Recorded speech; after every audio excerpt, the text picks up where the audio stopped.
Badut ini mau merampok bank. Sesampainya di pintu masuk, Satpam berkata, "Sudah tutup, besok datang lagi." Badut itu mengeluarkan uang. Satpam akhirnya membiarkannya masuk.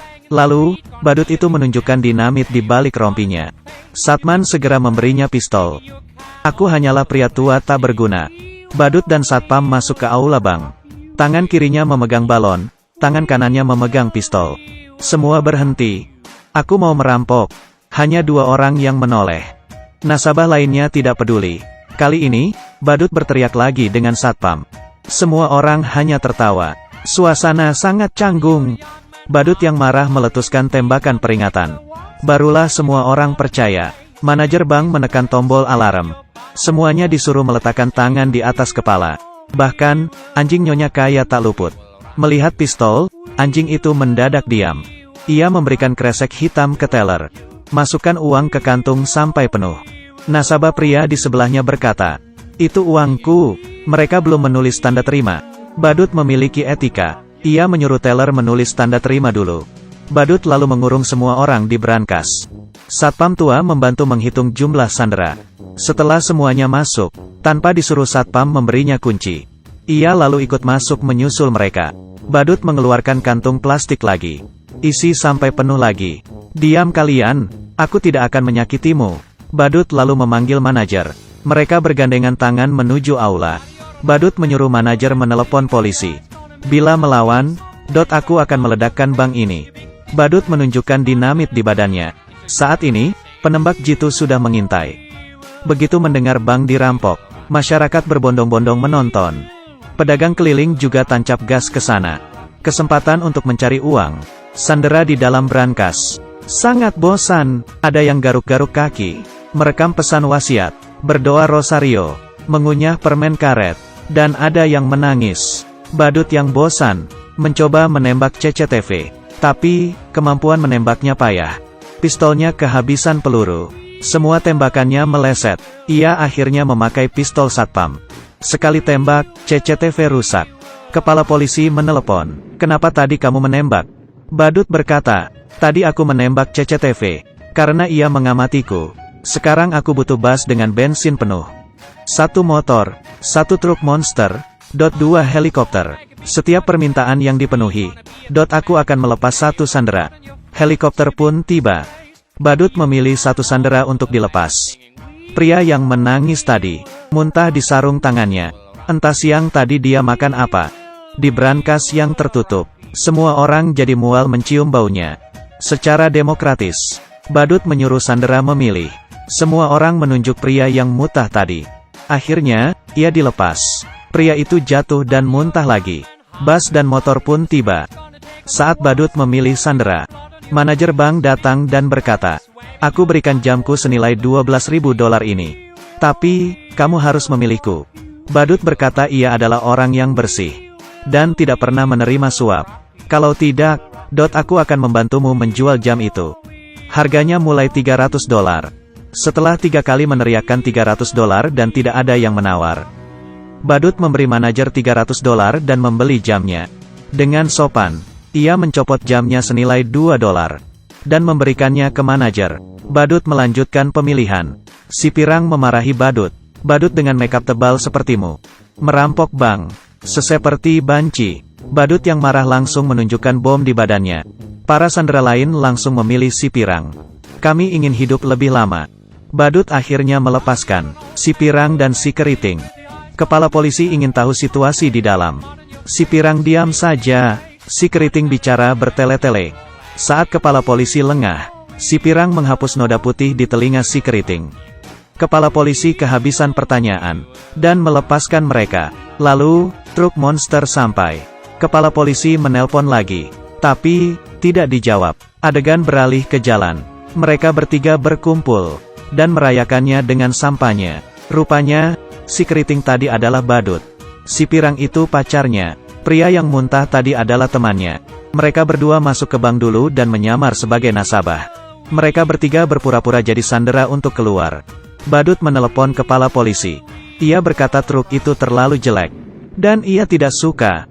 Jadi, ia minta truk itu diganti. Bila tidak, Sandra akan ditahan. Sebenarnya, ini untuk mengulur waktu. Saat menutup telepon, temannya tak sengaja menekan klakson. Kepala polisi merasa ada yang salah. Di dalam bank, tidak mungkin mendengar klakson sejelas itu. Polisi akhirnya menyerbu. Di aula, hanya tinggal balon di langit-langit. Mereka bertiga tahu, dan langsung tancap gas ke bandara. Tapi, mereka tak punya peta. Jalanan sekitar terasa asing. Mereka tersesat. Mereka bertanya pada pekerja di pinggir jalan, yang ternyata juga orang luar kota. Mereka juga tidak tahu. Akhirnya, mereka bertemu seseorang yang punya peta. Siapa kira pria itu juga perampok. Ia menodong badut dan mengambil dompetnya. Tapi, di dompetnya hanya ada $4. Badut bilang, jamku ini harganya 12.000. Lepaskan kami, dan ini milikmu. Pria itu bilang, pria miskin sepertimu, tapi punya jam seharga 12.000. Kamu kira aku bodoh? Lalu ia mengambil koper mereka dan pergi. Koper-koper itu cuma berisi baju mereka. Mereka memutuskan kembali ke rumah si Pirang. Tempat parkir penuh. Jadi, mereka parkir di pinggir hidran. Si Pirang berkata, dendanya aku yang bayar. Dengan gembira ia memamerkan uang di balik bajunya. Rupanya, mereka menyembunyikan uangnya di baju. Saat mau pergi, penyewa baru datang. Ia mengira mereka pencuri, lalu menodong mereka. Ia mau lapor polisi. Badut berkata, berapa uang sewamu sebulan? Aku dulu $1.200. Penyewa bilang, kenapa kita 2.600? Seketika, mereka terdiam, dan tidak peduli apakah mereka pencuri atau bukan. Saat itu, gedung sebelah kebakaran. Mobil mereka menghalangi hidran. Pemadam memecahkan kaca mobil dan menggesernya. Tapi, mobil mereka berada di tanjakan. Mobil merosot ke bawah. Kepala polisi akhirnya sadar. 3 sandera yang keluar tadi adalah perampoknya. Tak ada mobil, mereka terpaksa naik taksi. Setelah naik, ternyata supir taksi tidak bisa bahasa Inggris. Ia terus menerobos lampu merah. Teman si badut takut. Kalau begini terus, mereka bisa sampai ke surga.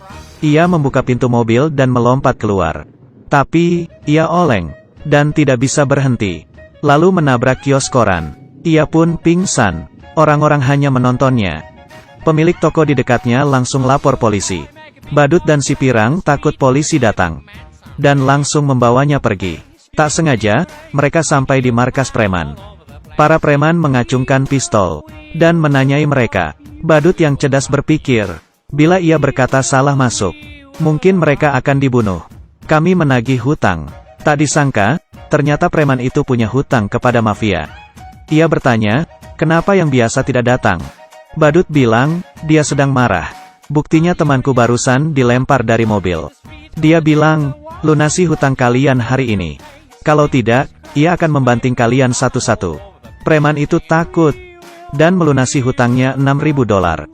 Mereka bertiga dengan senang keluar. Saat menunggu bus ke bandara, supir bus sangat kolot. Bayar bus harus pakai koin. Tidak boleh pakai uang besar. Badut akhirnya ke toko untuk menukar uang. Toko sudah dipenuhi polisi. Penagih hutang mafia yang sebenarnya sampai. Preman bilang uangnya sudah diambil. Preman itu dipukuli. Saat itu, preman melihat badut yang keluar dari toko. Badut langsung lari ke bus. Penagih hutang mengejarnya. Polisi yang melihat penagih hutang lari, mengira ia adalah buron, dan langsung menangkapnya. Mereka tak menyangka 3 buron itu di dalam bus. Akhirnya, mereka tiba di bandara. Di dalam pesawat, kepala polisi sudah di sana dengan pistolnya. Badut dan temannya sangat cemas. Mereka angkat tangan. Siapa sangka pria di depannya berdiri, dan mendorong teman wanitanya. Rupanya itu bos mafia. Mendengar bawahannya ditangkap, ia mau melarikan diri. Bos mafia tak mengira kepala polisi akan datang. Ia mengira akan ditangkap, lalu mendorong teman wanitanya. Kepala polisi tak berani menembak. Bos mafia langsung menindihnya. Badut dan temannya bergegas membantu. Kekacauan terjadi. Pistol kepala polisi jatuh di depan toilet.